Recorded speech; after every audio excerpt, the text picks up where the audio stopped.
Hai semua, kembali lagi bersama saya yang akan membacakan novel yang berjudul Dokterku Mentorku, karya Deborah Indrawati. Jangan lupa subscribe dan like video ini ya. Selamat mendengarkan.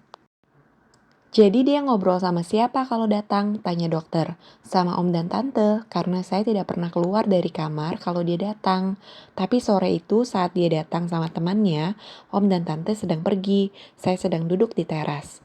Jadi saya yang membukakan pintu pagar. Dia kenalkan temannya itu pada saya. Wajahnya mirip sekali sama Rudi Hartono, pemain bulu tangkis yang sedang top kala itu. Dokter tahu kan Rudi Hartono? Tanya Indah.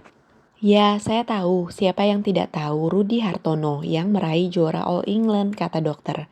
Waktu itu remaja-remaja Swiss saya sedang demam Rudi Hartono. Postcardnya laku keras, diborong oleh remaja-remaja termasuk saya, kata Indah. Jadi sore itu Indah terasa ngobrol sama Rudi Hartono, kata dokter dengan senyum.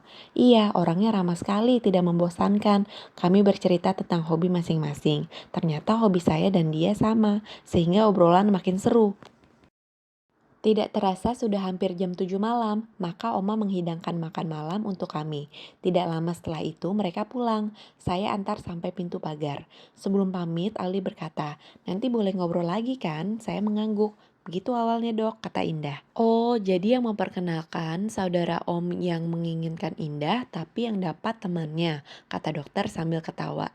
Indah juga ketawa lalu berkata, sejak itu Aldi sering datang sendiri, singkat cerita setelah lulus SMA dan pas di hari ulang tahun saya yang ke-18, Aldi melamar saya. Sebulan kemudian kami menikah dengan pesta yang sangat meriah.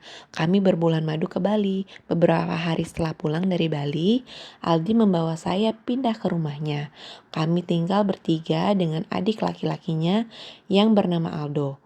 Sebelumnya saya juga akrab sama Aldo karena waktu kami pacaran Aldi sering mengajak dia. Setelah serumah, kami makin akrab, kemana-mana bertiga. Jalan-jalan, nonton konser, makan bakmi, mereka gantian menyetir. Mereka sangat akur, di rumah juga begitu, dalam melakukan apa saja mereka gantian. Waktu itu saya belum bisa masak, kalau lagi tidak makan di luar, kami makan di rumah dengan super mie, yang membuat kadang Aldo, kadang Aldi. Suatu sore saat mereka pulang kantor, Aldi berkata, sayang kita dapat hadiah bulan madu ke pulau, dari siapa? Tanya saya. Dari Aldo, dia dapat bonus dari paman, kata Aldi. Terima kasih ya dok, kata saya. Sama-sama Indah, kita berangkat Sabtu pagi ya, jangan kesiangan bangunnya, kata Aldo. Mereka satu kantor, tanya dokter. Iya, mereka berdua bekerja di perusahaan pamannya, tapi Aldo tidak tiap hari, karena dia masih kuliah dan waktu itu lagi menyusun skripsinya. Hari Sabtu pagi-pagi sekali kami sudah bangun untuk packing. Saya dan Aldi satu koper yang agak besar, Aldo sendiri koper kecil. Sampai di pulau waktu mau turun, ombaknya besar walaupun sudah di pinggir, kapal masih goyang-goyang. Saya hampir jatuh. Aldi yang masih di belakang teriak, "Do, angkat Indah." Maka diangkatnya saya sama Aldo. Setelah turun, Aldi berkata, "Doh, kamu tidak punya inisiatif ya? Sudah tahu Indah takut, sampai hampir jatuh. Bukan cepat-cepat diangkat. Aldo kan takut kakak marah kalau angkat Indah," kata Aldo sambil ketawa. "Ketawa lagi kamu, kalau tadi Indah jatuh, kakak jatuhkan juga kamu," kata Aldi. Ya ampun kakak, walaupun Indah jatuh, itu kan di pinggir, tidak akan tenggelam, kata Aldo. Kenapa Aldi di belakang, tidak sama-sama dengan Indah? Tanya dokter. Aldi duduknya di dalam karena dia mabuk kalau di luar, sedangkan saya mabuk kalau di dalam. Maka Aldo menemani. Anak-anak muda kebanyakan di luar, yang di dalam kebanyakan anak-anak kecil, bapak-bapak dan ibu-ibu, kata Indah. Oh begitu, kata dokter. Iya, jawab Indah sambil senyum. Yang lucu waktu pulangnya dok, ombak tidak besar dan kapal tidak goyang-goyang waktu kita turun, tiba-tiba saya diangkat sama Aldo.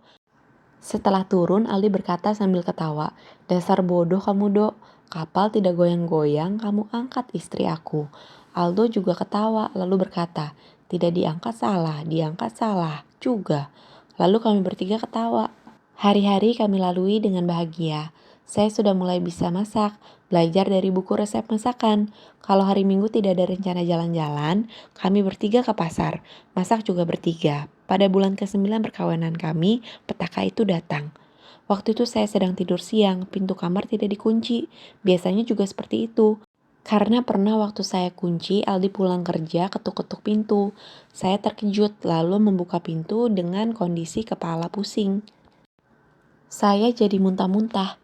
Aldi cemas karena muntahnya tidak berhenti-berhenti. Akhirnya dibawa ke dokter. Sejak saat itu Aldi berhati-hati sekali kalau membangunkan saya. Jangan sampai terkejut. Sejak itu Aldi melarang saya mengunci pintu kamar, kecuali pintu utama, karena dia dan Aldo bawa kunci masing-masing. Kalau dia pulang kerja, dia lihat saya tidur, dia tidak pernah membangunkan saya, kecuali sudah agak lama atau dia ingin bercinta. Dia bangunkan saya dengan cara khasnya. Saya sudah hafal betul. Saya kan kalau tidur posisinya selalu telungkup.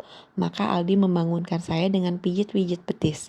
Tapi kalau ingin bercinta, ada kodenya dengan usap-usap paha belakang saya. Makin lama makin naik tangannya. Jadi siang yang naas itu saya kira yang mengusap-ngusap paha belakang saya, Aldi. Tangannya persis sama, makin lama makin naik. Saya masih mengantuk, mata masih berat untuk dibuka. Tiba-tiba saya dikejutkan oleh teriakan Aldi. Bajingan kamu, Dok. Saya lihat Aldi menghajar Aldo sampai hidungnya berdarah. Saya coba melerai sambil menarik Aldi dan Aldo lari ke kamarnya segera. Saya baru sadar bahwa yang mengusap-ngusap paha belakang saya bukan Aldi. Karena saya lihat saat itu dia masih berpakaian lengkap. Kemeja tangan panjang, celana panjang, dan sepatu. Lalu saya tanya, jadi yang usap-usap paha belakang Indah bukan kakak? Jangan pura-pura kamu perempuan lacur. Pasti kalian sudah sering berzina di sini. Saya sudah salah memilih istri, teriak Aldi. Saya syok mendengar bentakannya dengan kata-kata sekasar itu. Saya ambil tas lalu meninggalkannya. Sampai di rumah, saya menangis sekeras-kerasnya. Tangis yang tadi tertahan karena sakit hati tidak dapat dibendung lagi. Om dan Tante sampai bingung. Ayo kita temui Aldi sekarang, kata Tante. Tanya Indah dulu yang jelas masalahnya, kata Om. Setelah tenang, saya ceritakan semua dan saya minta diurus perceraian saya sama Aldi. Om dan Tante menasehati saya, jangan ambil keputusan di saat hati sedang kesal, kata mereka. Pokoknya mau cerai, kata saya di dalam tangis. Malamnya Aldi datang. Setelah Om, Tante, dan Om bicara sama dia, saya dipanggil. Lalu saya keluar dari kamar. Baru saja saya duduk, Aldi langsung berlutut minta maaf. Dia menangis sambil berkata, Indah maafkan kakak. Sampai kapanpun kakak tidak akan menceraikan Indah.